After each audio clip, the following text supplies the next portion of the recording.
Hello everyone and welcome to Easy Chapters. So আজি আমি আকৌ স্টার্ট কৰিব লৈছো মুঘল ডাইনেষ্টিৰ সেকেন্ড ৰুলাৰ কথা তেওঁৰ নাম হৈছে হুমায়ুন. সো আহকচোন আমি আজি পঢ়ো হুমায়ুনৰ বিষয়ে অলপ. সো দেৰি নকৰো, লেটস গেট স্টাৰ্টেড. সো এতিয়া হুমায়ুনৰ জন্ম কেতিয়া হৈছিলে? হুমায়ুনৰ জন্ম হৈছিলে 6 মাৰ্চ 1508 কাবুলত. আৰ ফুল নেমটো কি আছিল? তেওঁৰ ফুল নেমটো আছে মিৰ্জা নাছিৰুদ্দিন বেগ মুহাম্মদ খান হুমায়ুন. আৰু তেওঁৰ মাকৰ নাম আছিলে মাহিন সুলতানা. আৰু তেওঁৰ তিনিটা ব্ৰাদাৰ আছিলে, তিনিটা ভাইক আছিলে, কামৰান, আসকাৰী, হিন্দাল. আৰু সিষ্টাৰৰ নাম আছিলে গুলবদন বানু বেগম. সো গুলবদন বানু বেগম আমি পিছত গম পাওঁ যে তেওঁ কি কৰিছিলে, হুমায়ুনৰ বায়োগ্ৰাফিখন বনাইছিলে. সেইখনৰ নাম কি আছিলে? হুমায়ুন নামা লিখিছিলে. তাৰপিছত কৰনেশ্যন, তেওঁ কেতিয়া আকৌ ৰজা হৈছিলে? আমি অলৰেডি বাবৰত পঢ়িছো যে বাবৰৰ ডেথ কেতিয়া হৈছিলে? 26 ডিচেম্বৰত হৈছিলে 1530. সো ইয়াত কেতিয়া হৈছে? তাৰ 4 দিনৰ পিছত কি হৈছে? 4 দিনৰ পিছত 30 ডিচেম্বৰ 1530 এট দ্য এজ অফ 23 তেওঁ কি হৈছিলে? হুমায়ুনে ৰজা হৈছিলে. সো তাৰপিছত চাম এতিয়া কি হ'ব. তেওঁৰ ৱাইফৰ নাম আছিলে হামিদা বানু আৰু তেওঁৰ ডেথ হৈছিলে 27 জানুৱাৰী 1556. আৰু তেওঁৰ লাইফৰ কেইখনমান ইম্পৰ্টেণ্ট বেটেল আমি সেইকেইখনৰ কথাও পঢ়িম. সো আমি ফাৰ্ষ্ট তেওঁ যে ৰজা হ'ল, তেওঁ যেতিয়া 1530 তেওঁ যেতিয়া ৰজা হ'ল তেতিয়া কি হ'ল আমি সেইখিনি অলপ চাই লওঁ. সো ইয়াত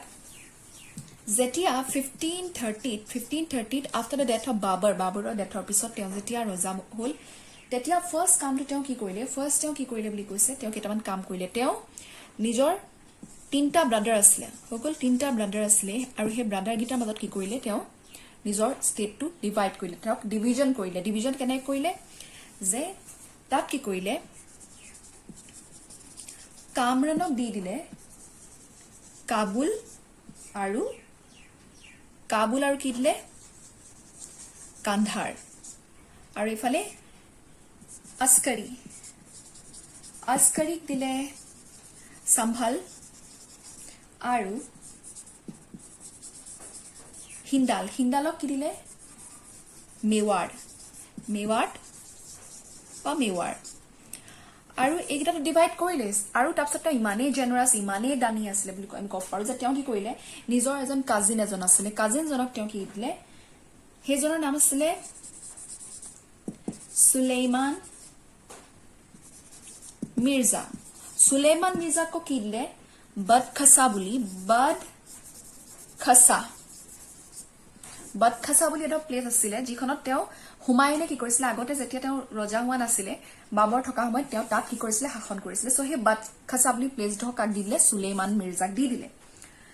আৰু নিজৰ কাৰণে কি থলে? হুমায়ুনে নিজৰ কাৰণে কি থলে? দিল্লী, আগ্ৰা. সো এইকেইখন কি কৰিছিলে? তেওঁ নিজে তাত তেওঁ শাসন কৰিছিলে. সো হৈ গ'ল. এইটো আমি পিছলৈ গম পাম যে তেওঁৰ এটা ডাঙৰ ভুল, এটা ডিচিজন আছিলে যে তেওঁ কি কৰিলে? নিজৰ ভাইকেইটাৰ মাজত ডিভাইড কৰি দিয়াটো তেওঁৰ জীৱনৰ এটা ডাঙৰ মিষ্টেক. সেইটো আমি পিছত লাহেকে গম পাম. সো নেক্সট তেওঁৰ লাইফত কি আছিলে? লাইফত বহুতৰ পৰা বেলেগ ধৰণৰ চেলেঞ্জ পাইছিলে, বহুতে তেওঁ আক্ৰমণ কৰিবলৈ আহিছিলে তেওঁৰ থকা সময়ত. আৰু এটা কথা যে তেওঁ শাসন কৰা সময়টো দুটা ভাগত ইয়াত ভাগ কৰা হৈছে, ফাৰ্ষ্ট ফেজ, ছেকেণ্ড ফেজ. প্ৰথমটো হৈছে 1530 পৰা 1540 ভিতৰত হৈছে ফাৰ্ষ্ট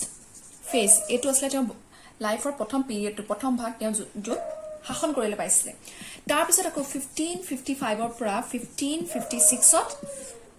এইটো হৈছে তেওঁ ছেকেণ্ড ফেজ বুলি ক'ব পাৰোঁ. ছেকেণ্ড ফেজ এইটো তেওঁ কি কৰিছে? দ্বিতীয়বাৰ তেওঁ শাসন কৰিবলৈ সুবিধা পাইছিলে. সো তেওঁ এনেকুৱা নহয় যে প্ৰথমৰ পৰা শাসন কৰি আছে, দিল্লীত মাজত তেওঁ শাসন কৰিবলৈ পোৱাও নাছিলে. সেইখিনি কথা আমি কেলে পোৱা নাছিলে বা কি হৈছিলেনো সেই সময়কেইটা আমি সেইটো কথা গম পাম. সো এতিয়া আমি গম পালো যে 1530 পৰা 1540 লৈকে তেওঁ শাসন কৰিছে. তাৰপিছত আকৌ তেওঁ কেতিয়া পাৱাৰত আহিলে? তেওঁ পাৱাৰত আহিলে 1555 পৰা 1556 লৈকে. সো এতিয়া আমি আকৌ সেইটো গম পাম যে কেলে সেইটোনো হৈছিলে, আমি এতিয়া সেইটো গম পাম. হুমায়ুন যেতিয়া ৰজা হৈছিলে তেতিয়া অলৰেডি আমি কি দেখিলো যে বাবৰ কি আছিলে? আমি যেতিয়া বাবৰৰ কথা পঢ়িছো তেতিয়া আমি কি পাইছো? বাবৰ এনেকুৱা আছিলে, তেওঁ কি কৰিছিলে, যেতিয়া তেওঁ কাবুলৰ মানুহবিলাকক চিলভাৰ কইন দিছিলে, তেওঁৰ লগত কাবুলীবিলাকক সো তেনেকুৱাকে তেওঁ যেতিয়াই কিবা জয় কৰে মেক্সিমাম তেওঁ যিবিলাক বস্তু পায় তেওঁ জয় কৰা লুটপাট কৰি যিবিলাক পায় তেওঁ কি কৰে বেছি অংক কাবুললৈ পঠিয়ায় আৰু তাৰ পিছৰখিনি তেওঁ নবেলছ বিলাকক তেওঁ ৰিলেটিভছ হ'ব বেলেগ মানুহ হ'ব সেইবিলাকৰ মাজত কি কৰে ডিষ্ট্ৰিবিউট কৰি দিয়ে আৰু পিছত কি হ'ল যেতিয়া ইয়াত হুমায়ুন যেতিয়ালৈকে ৰজা হ'ল তেতিয়ালৈকে already in a state of কি হ'ল বুলি কৈছে বেংক্ৰাপ্ট হৈ গ'ল বুলি ক'ব পাৰি যে বেংক্ৰাপ্সি চলি আছে বেংক্ৰাপ্ট হৈ গ'ল মানে তেওঁৰ অলৰেডি বাবৰে হুমায়ুনক দিছে এনেকুৱা এখন ষ্টেট য'ত অলৰেডি বেংক্ৰাপ্ট হৈ গ'ল বুলি ক'ব পাৰি যে বাবৰে চব বস্তু দি মেলি আগে শেষ কৰিলে তাৰপিছত মৰি গ'ল আৰু ইয়াত ষ্টেটখন যে ডিভাইড কৰিলে সেইটোতো এটা কথা আছে যে বাবৰৰ হুমায়ুন কি আছিলে যে বাবৰে নিজৰ লাইফত যিবিলাক যুদ্ধ কৰিছিলে তেওঁৰ চবতে কি কৰিছিলে হুমায়ুনে তেওঁক ছাপৰ্ট কৰিছিলে আৰু বাবৰৰ ফেভৰেট আছিলে হুমায়ুন আৰু বাবৰে মৰাৰ আগতে নিজৰ উত্তৰাধিকাৰী কাক চুজ কৰি থৈ গৈছিলে বাবৰে নিজে মৰাৰ আগত উত্তৰাধিকাৰী হিচাপে হুমায়ুনক চুজ কৰি থৈ গৈছিলে বাট বিং আ ফাদাৰ বা আফগান বিলাকৰ তেওঁলোকৰ এনেকুৱা এটা আছিলে যে তেহেঁতি কি কৰে নিজৰ ভাই ককাই বিলাকক কিবা কিবি দিয়ে নিজৰ ঘৰৰ মানুহক কিবা কিবি দিয়ে সো ইয়াতো কি হৈছিলে যে বাবৰে কি কৰিলে যে বাবৰে মৰাৰ আগত কি কৰিলে যে হুমায়ুনক কি ক'লে হুমায়ুনক ক'লে যে কি হ'ব তাৰ তিনিটা যোনটো ব্ৰাদাৰ আছিলে হুমায়ুনক কি ক'লে তিনিটা ব্ৰাদাৰৰ মাজত চব ধৰিলা ডিষ্ট্ৰিবিউট কৰিবলৈ ক'লে বা চবকে ভালকে চাবি দিবি তেনেকুৱা নিচিনা ক'লে আৰু সেইটো কথা মানিয়ে হুমায়ুনে কি কৰিলে যে ষ্টেট বিলাক কি কৰিলে ভাগ কৰি দিলে সো ইয়াত কি কৰিছে হুমায়ুনে চাগে কি হ'ব অনলি আমি ক'ব পাৰোঁ যে অনলি এনেকুৱা ৰুলাৰ আছিলে মোগলৰ যি কি কৰিলে নিজৰ যোনবিলাক ষ্টেট আছিলে নিজৰ যোনবিলাক শাসন কৰাৰ সময়ত কি কৰিছিলে সমানে নিজৰ ভায়েকহঁতক ভাগ কৰি দিছিলে আন কোনো ৰুলাৰে তেনেকুৱা কৰা নাছিলে আৰু সেইটো তেওঁৰ লাইফৰ এটা ডাঙৰ মিষ্টেক সো সেইটো আমি গম পাম যে ভায়েকহঁতেও কি কৰিছে কিন্তু তেওঁ যদিও চবকে সমানে ভাগ কৰি দিছিলে কোনেও তেওঁক ছাপোৰ্ট কৰা নাছিলে আৰু এটা কথা কি হয় বাবৰ যেতিয়া আছিলে বাবৰে কি কৰিলে সাপোজ এটা কোনোবা এটা ৰুলাৰ যেতিয়া আহিব ৰুলাৰটোৱে কি কৰে যে নিজে লাহে লাহে সাইডৰ বা জোৰটোৰ বস্তুবোৰ লৈ পেনি কি কৰে যে নিজৰ যোনখিনি টেৰিটৰি আছে সেইখিনি বহল কৰি গৈ থাকে নিজৰ টেৰিটৰিখিনি বহল কৰি গৈ থাকে মানে বিশাল কৰি গৈ থাকে বহাই গৈ থাকে বাট ইয়াত কি হ'ল উল্টা হৈ গ'ল ইয়াত কি কৰিলে হুমায়ুনে কি কৰিলে এফালে দি দিলে কাক अस्करिक দি দিলে এফালে গৈ কাক দিলে হিন্দালক দি দিলে এফালে গৈ পেনি কাক দিছে আকৌ আমি দেখিলো কামৰানক দি দিলে আকৌ তাৰ লগতে এইকেইখনটো দি দিয়াৰ লগে কি হ'ল এইখন তেওঁলোকৰ নিজৰ হৈ গ'ল আৰু নিজৰ হৈ গ'ল তাৰপিছত আকৌ এফালে কি হৈ গ'ল বুলি ক'লে আকৌ কোনোবা এটাক দিছে বুলি দিছে তেওঁ কাজিন এটাকো দিছে কাজিনটো কৈছে সুলেমান সো নিজৰ ওচৰত কিমান থাকিলেগে অলৰেডি কি হ'ল যে যেতিয়া বেলেগ বেলেগ বস্তুবিলাক ভাগ কৰি দিলে ষ্টেটবিলাক ভাগ কৰি দিয়াৰ কাৰণে বাবৰৰ যোনখিনি আছিল সাম্ৰাজ্য যেতিয়া ভাগ কৰি দিয়াৰ কাৰণে কি হ'ল বুলি কৈছে পাৱাৰটো মানে যোনটো পাৱাৰ থাকে সেইটো কি হ'ল ডিষ্ট্ৰিবিউট হৈ গ'ল বুলি কৈছে আৰু অলৰেডি বাবৰে কাক সিলেক্ট কৰি থৈছিলে বাবৰে সিলেক্ট কৰি থৈছিলে হুমায়ুনক নিজৰ উত্তৰাধিকাৰী হিচাপে নিজৰ হায়াৰ হিচাপে দ্যাট মিন্স হুমায়ুন এই বাকি গুটে গিটাতকৈ কি আছিলে বাকি এই গিটাত এটো কথা কোৱা নাই বাৰু এটো হৈছে কাজিন আছিলে ন সো এই গুটে ভাই ককাই গিটাতকৈ কি আছিলে বুলি কৈছে যে ভাই ককাই গিটাতকৈ তেওঁ বেছি এলিজিবল আছে উপযুক্ত আছিলে সো obviously যেতিয়া তেওঁলোকৰ কোনো এক্সপেৰিয়েন্স নথকা যেতিয়া ৰুলাৰ হ'ব বেলেগে আহি পেনি কি কৰিলে সবে এইবিলাক লৈ লাহে লাহেকে সো সেইখিনি আমাৰ ডিটেইলছ কৰিব দৰকাৰ নাই সো ইয়াত কি কৰে বাকিবিলাকৰ লৈ ললে আৰু লৈ লোৱাৰ কাৰণে কি হ'ল সো এক্সপেৰিয়েন্স যিহেতু নাছিলে সো কি কৰিলে বেলেগে আহি তেওঁলোকক এখিনি লৈ ললে obviously যেতিয়া লোকৰ এখিনি ষ্টেটখিনি লৈ ল'ব তেতিয়া কি হ'ব যে আমি কি দেখিলো তেওঁলোকৰ নিজৰ স্থায়ী যোনখিনি আগতে আছিলে যে বাবৰ ইমান পাৱাৰফুল ৰুলাৰ আছিলে তেওঁ যেনেকে স্থায়ীকে সাম্ৰাজ্য পাতিছিলে তেনেকুৱা কৰিব নোৱাৰিলে তেওঁলোকৰ স্থিতিটো কেনেকুৱা হৈ গ'ল আনষ্টেবল হৈ গ'ল তেওঁলোক হুমায়ুন কেনেকুৱা হৈ গ'ল বুলি কৈছে হুমায়ুনৰ অৱস্থাটো বেয়া হৈ গ'ল যে তেওঁ কোনেও ভাইগিটা সাপোৰ্টো নাই কৰা আনষ্টেবল হৈ গ'ল কণ্ডিশনটো হৈছে তেওঁলোকৰ ষ্টেটৰ তেওঁলোকৰ মুগল বিলাকৰ আনষ্টেবল কণ্ডিশন হৈছে ইভেন তেওঁলোকে বেংক্ৰাপ্টটো হৈ আছে সো এইগিটা প্ৰবলেমত হুমাই আছে সো হৈ গ'ল এটা আমি বুজিলো সো তাৰ পিছত আমি নেক্সট এটা গম পাম যে তেওঁ 1530 যেতিয়া তেওঁ করোনেশন হল যেতিয়া তেওঁ মানে হিংসাখনত বহিলে তাৰ পিছত তেওঁ কি কৰিলে 1530 পিছত তেওঁ কি কৰিলে 1531ত তেওঁ কি কৰিছে কালিঞ্জৰত কি কৰিছে তাত এটা অভিযান চলাইছে তাত তেওঁ গৈছে যুদ্ধ কৰিবলৈ আৰু সেই সময়ত কালিঞ্জৰত কোন আছিলে কালিঞ্জৰত আছিলে প্ৰতাপ ৰুদ্ৰদেৱ কালিঞ্জৰত আছিলে প্ৰতাপ ৰুদ্ৰদেৱ সো 1531ত যেতিয়া তেওঁ কালিঞ্জৰ গৈছে কালিঞ্জৰত প্ৰতাপ ৰুদ্ৰদেৱ আছে তাত তেতিয়া সেই আক্ৰমণ কৰিবলৈ যোৱা সময়ত কি পালে যে তেওঁ এটা খবৰ এটা পালে কিহৰ খবৰ পালে যে হে সময়ত মাহমুদ লোধীয়ে কি কৰিছে মাহমুদ লোধীয়ে বিহাৰৰ পৰা কলে আহিছে বিহাৰৰ পৰা জনপুৰলৈ আহিছে বুলি গম পালে আক্ৰমণ কৰিবলৈ সো তেওঁ তেতিয়া কি কৰিলে যে কালিঞ্জৰ যোনজন ৰুলাৰ আছিলে সেইজনে অলৰেডি হুমায়ুনক দেখি কি হল হুমায়ুনৰ লগত তেওঁ লাগিব নোৱাৰো বুলি যুদ্ধ কৰিব নোৱাৰো বুলি ভাবি আগে হাত দাঙি দি কি কৰিলে আৰু তেওঁৰ লগত ট্ৰিটি এখন কৰি ললে সো সেটেল হৈ গল আৰু তেওঁ হুমায়ুনৰ তলতীয়া হবলৈ আগবাঢ়ি গল সো তাৰ পিছতে কালিঞ্জৰত এটো বস্তু সেটেল কৰাৰ পিছত কি কৰিলে তেওঁ মাহমুদ লোধীৰ লগত যুদ্ধ কৰিবলৈ গল মাহমুদ লোধীৰ লগত কলে গল মাহমুদ লোধীৰ লগত তেওঁ জনপুৰৰ ফালে যুদ্ধ বিচাৰি গৈ তাত কৈছে তাত দহৰেন নামৰ জেগাটো তাত ধৰিল যুদ্ধ হৈছে তাত যুদ্ধ হোৱাৰ পিছত কি হল বুলি কৈছে মাহমুদ লোধী হাৰিলে আৰু মাহমুদ লোধী যুদ্ধত হাৰি গল সো তাৰ পিছত তেওঁ অলপ কনফিডেন্স আহিলে মাহমুদ লোধী হাৰিলে তাৰ পিছত তেওঁ কি কৰিলে দহৰেনৰ যুদ্ধখনৰ পিছত সোনাৰ ফোৰ্ট বা সোনাৰ বুলি ক'ব পাৰো সোনাৰ কিলা তাক কি কৰিছে হেতু তেওঁ মানে নিজৰ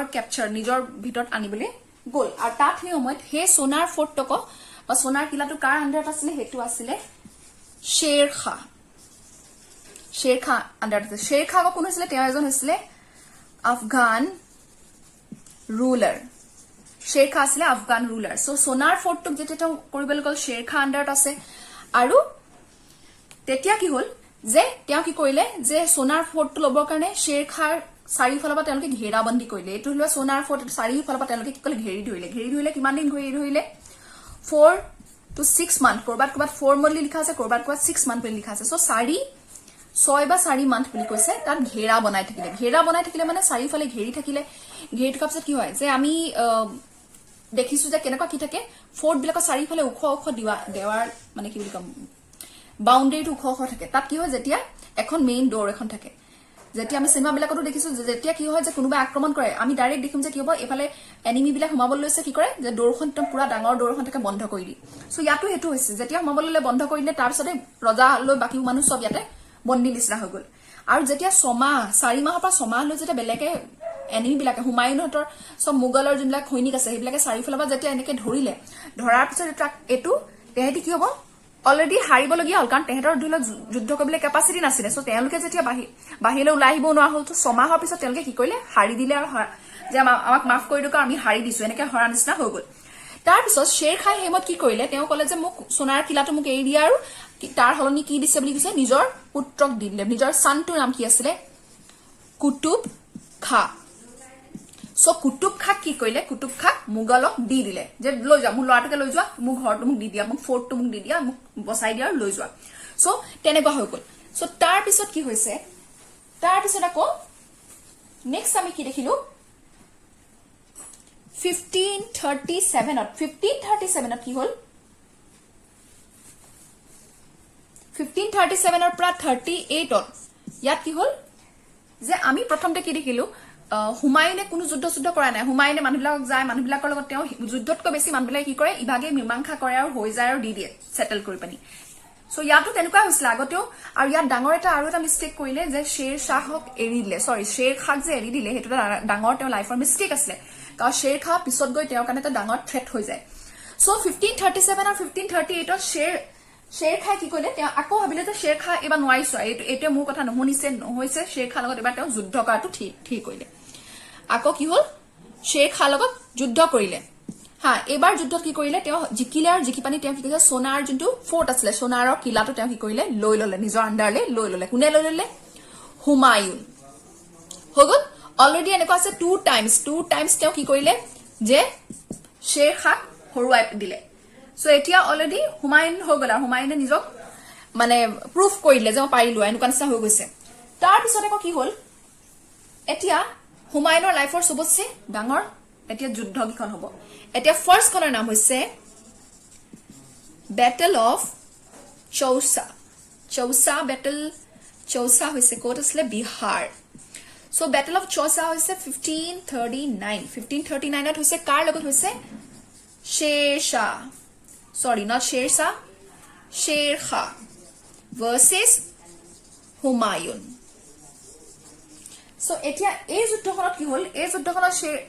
যুদ্ধখনত কই এবাৰ হুমায়ুন বেয়া ধৰণে হাৰি গল আৰু এবাৰ শেৰ খা জিকিলে হুমায়ুন হাৰিলে আৰু ইমানে বেয়াকে ধৰিলে হুমায়ুন হাৰিলে যে হুমায়ুনে পলাই যাবলগীয়া হল পলাই পিনি কেনে গৈছে যে তেওঁ ঘুৰাই চৰাই গৈ পিনি তাৰপৰত হৰ্ষত উঠি গংগাত কি কৰিছে জাপ মাৰি দিছে মানে বাচিবলৈ এনেকুৱাকে তেওঁ পলাইছে তেওঁ গংগাতে জাপ দি দিছে আৰু সেই সময়ত তেওঁ যেতিয়া জাপ দিয়াৰ সময়ত তেওঁক এজন মানুহে কি কৰিছিলে বুলি কৈছিলে লাইফ টু সেভ কৰিছিলে যিজনৰ নাম আছিল নিজান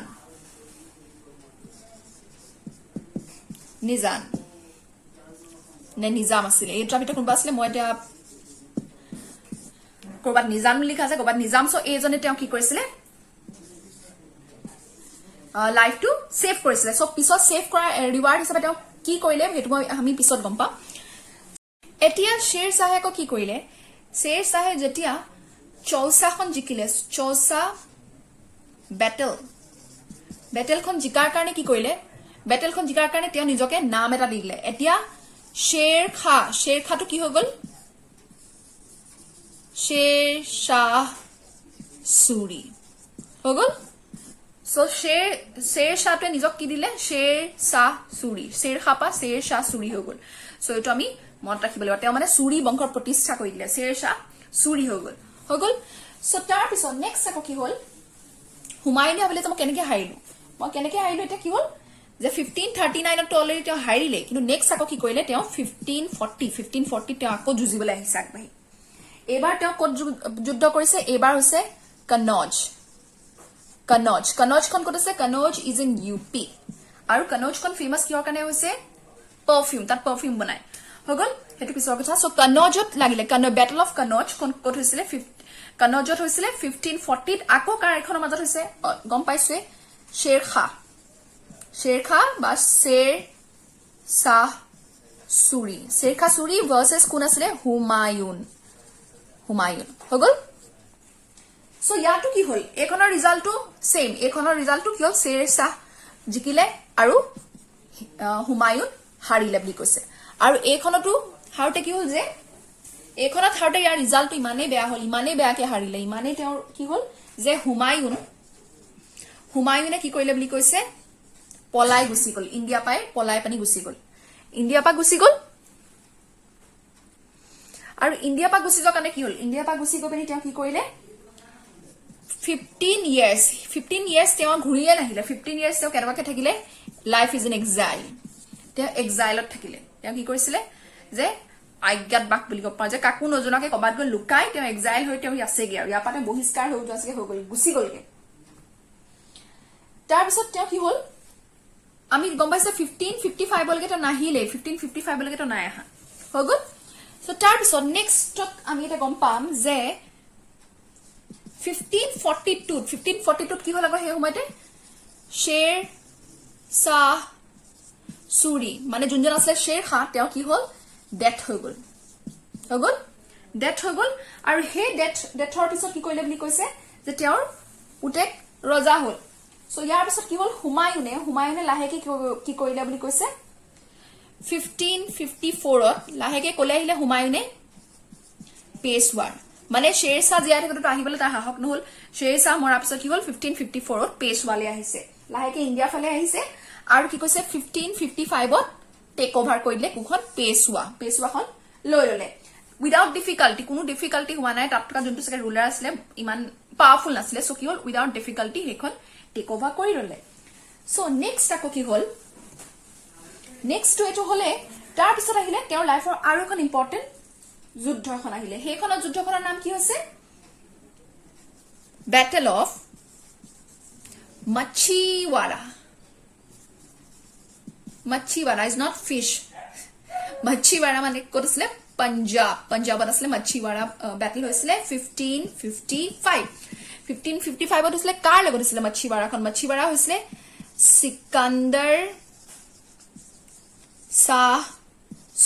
সিকান্দাৰ শাহ সুৰি লগত হৈছিলে ভাৰ্সেস হুমায়ুন এতিয়া সিকান্দাৰ শাহ সুৰি কোন আছিলে সিকান্দাৰ শাহ সুৰি হৈছিলে সান আছিলে কাৰ শেৰ শাহ সুৰি হৈ গল শ্বেৰ শাহ ছুৰীৰ পুতেক আছিলে কোন সিকান্দাৰ শাহ ছুৰী আৰু ইয়াত কি হল এই যুদ্ধখনত কি হল ফৰ্চুনেটলি হুমায়ুন জিকিলে আৰু সিকান্দাৰ শাহ ছুৰী হাৰিলে হৈ গল সো হাৰাৰ পিছত তেওঁ আকৌ দিল্লীলৈ গুচি আহিব পৰা হল তেওঁ আকৌ কি কৰিলে নিজৰ শাসনখন মানে তেওঁ কি কৰিলে আকৌ নিজকে এষ্টাব্লিশ কৰিব পাৰিলে আকৌ তেওঁ দিল্লী আহি লৈ ললে সো তাৰ পিছত আকৌ কি হল চোৱা তাৰ পিছত 40th জানুৱাৰী 1556 মানে তাৰ এবছৰো নহয় ইমানৰ পিছতে কি হল তেওঁ কি কৰিলে লাইব্ৰেৰী যোনটো আছিলে তাত কি আছিলে হুমায়ুনৰ যোনটো আছিলে শ্বেৰ হুমায়ুনৰ এটা লাইব্ৰেৰী এটা আছিলে তেওঁ সেই লাইব্ৰেৰীটো বা কি হল বুলি কৈছে স্লিপ হৈ পানি তেওঁ সিৰিয়াসলি ইনজিয়ৰ হল তাত যেটো ষ্টেয়াৰ কেছ আছিলে ষ্টেয়াৰ কেছৰ পৰা কি হল তেওঁ স্লিপ খাই পৰিলে আৰু স্লিপ খাই পৰাৰ কাৰণে তেওঁ কি হল সিৰিয়াসলি ইনজিয়ৰ্ড হল আৰু 24th পৰিলে আৰু 26th 6 জানুৱাৰীত কি হৈ গল তেওঁ ডেথ হৈ গল কোন মৰিলে হুমায়ুন মৰি গল আৰু এটো আসলে হুমায়ুনৰ একচুয়ালি ইম্পৰ্টেন্ট কথা হুমায়ুনৰ লাইফৰ সো হুমায়ুনৰ আৰু কেইটামান কথা আমি জানি থওঁ যে হুমায়ুন কেনেকুৱা আছিল এজ এ পাৰ্সন আমি কলো যে হুমায়ুন কি আছিল খুব জেনাৰেস আছিল তেওঁ কি কৰিছিল সবৰ কথা চিন্তা কৰে বা ভাল নিজৰ ভাইকেটৰ মাজত গোটেইখন কৰি দিছিল কিন্তু ভাইকে তেওঁ কোনোদিন সাপোৰ্ট কৰা নাছিলে সো তাৰ পিছত আৰু এটা হৈছে যে হুমায়ুনে কি কৰিছিল কি কৰে বিলিভ কৰিছিল এষ্ট্ৰলজিত বিলিভ কৰিছিল আৰু তেওঁ হেতু কাৰণে কি কৰিছে 7টা দিন আছিল 7 ডেজ কি কৰে 7 ডিফাৰেন্ট কালাৰ মানে কালাৰত তেওঁ কাপোৰ পিনে যে তেওঁ খুব বিলিভ কৰে যে এটো কালাৰৰ কাপোৰ পিনব লাগে তেনেকুৱা ধৰণৰ তেওঁ ইমান এষ্ট্ৰলজি বিলিভ কৰে 7 দিনত তেওঁ 7টা বেলেগ ৰঙৰ কাপোৰ পিনিছিলে তাৰ পিছত আকৌ আছিলে তেওঁ কেনেকুৱা আছিল তেওঁ খুব ইন্টেলিজেন্ট আছিলে বুলি কৈছিলে ইন্টেলিজেন্ট আছিলে কিন্তু তেওঁ কি প্ৰবলেম আছিলে যে তেওঁ হি ইজ নট ফাৰ সাইটেড নাছিলে ফাৰ সাইটেড নহয় যে তেওঁ দূৰদৰ্শী নাছিলে তেওঁ কি কৰিছে যে তেওঁ দূৰদৰ্শী নাছিলে even he is not a good leader বুলি কওঁ leadership lake of leadership quality বুলি কওঁ লিডাৰশ্বিপ কোৱালিটি আছিলে তেওঁ লিডাৰশ্বিপ কোৱালিটি নাছিলে সো আৰু এটা কথা যে হুমায়ুন মানে কিনো হুমায়ুন নামটো একচুয়ালি মিনিং কি হৈছে ফৰ্চুনেট বাট এটো হৈছে আইৰনি যে তেওঁ হৈছে সবতছে মুগলৰ আমি যদি হিষ্ট্ৰীখন পঢ়ো মুগলৰ সবতছে আনফৰ্চুনেট কিংজন হৈছে Humayun is not fortunate the name meaning to is fortunate but he is the most unfortunate মানে কি বুলি কম সুলতান অফ মুগল যে তেওঁ যেতিয়া শাসন কৰিছিল হেতু সময়তে মুগলৰ অৱস্থাটো বহুত বেয়া হৈ গৈছিল যে তেওঁলোকে অলৰেডি মুগলৰ শাসনটো শেষ হৈছিল কিন্তু শেষত যেনেকে তেনেকে হুমায়ুনে কি কৰিলে যে তেওঁ বসালে আৰু সো তাৰ পিছত কি হৈছে যে হুমায়ুনৰ মৰাৰ পিছত তেওঁৰ ওয়াইফ কোন আছিল কৈছিলে হামিদা বানু বা কি কতে হাজি বুলি কয় তেওঁ কোনবাই তেওঁ কি কৰিলে যে হুমায়ুন মকবৰা বনালে হুমায়ুনছ মকবৰাটো বিল কৰিলে কেতিয়া 1564 তেওঁ হুমায়ুন মকবৰা বনালে তাৰ পিছত গুলবদন বেগম কোন আছিলে কৈছিলে যে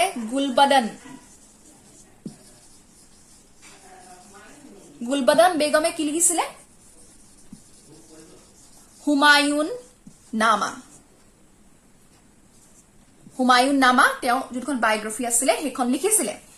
আৰু এটা কথা যে কি হৈছে মুগল বিলাকৰ অকল দুটা সুলতানে কি কৰিছিলে দুটা সুলতানে নিজৰ বায়োগ্ৰাফি লিখিব নোৱাৰিছিলে তাৰ ভিতৰত এজন আছিলে হুমায়ুন আৰু এজনৰ পিছনে পঢ়িমে তেওঁ কোন আছিলে হেতু পিছত গম পাম সো হৈ গল ইমানে আছিলে হুমায়ুনৰ কথা আমি এটা গম পালো যে হুমায়ুনে কেতিয়া আছিলে হুমায়ুন যেতিয়া আহিছিলে তেওঁ কেনেকে এখন বেংক্ৰাপ্ট আনষ্টেবল এখন ষ্টেট তেওঁ পাইছিল আৰু হেখন কেনেকে তেওঁ সম্ভালিছিলে কিমান ডিফিকাল্টি ফেস কৰিছিল আমি অলৰেডি কিনি গম পালো আৰু তেওঁ লাইফত তেওঁ শাসন কালত কাৰ পৰা গুজৰাটৰ যোনজন কিং আছিলে শ্বেৰ শাহৰ পৰা তেওঁ কি পাইছিলে চ্যালেঞ্জ পাইছিলে বাৰে বাৰে আৰু এটা কথা যে কোহিনুৰ যোনটো হীৰা আছিলে কোহিনুৰ হীৰাটো তেওঁ বাবৰক দিছিলে এটো কথা অলৰেডি আমি ক'বলৈ পাহৰি গৈছো যে কোহিনুৰ যোনটো হীৰা আছিলে কোহিনুৰ হীৰাটো বাবৰক তেওঁ দিছিলে তেওঁ হেতু এটা বেলেগ ষ্টৰী হেতু এটা বেলেগ দিন কম হেতু তেওঁ দিছিলে সো হৈ গল আজিলে ইমানে যদি ভাল পালে তেনেহলে সাবস্ক্ৰাইব কৰিব, লাইক কৰিব আৰু শ্বেয়াৰ কৰিব। সো আজিলৈ ইমানেই। নেক্সট আকৌ মই ইয়াৰ নেক্সট ৰুলাৰজনৰ কথা লৈ আহিম। সো বাই।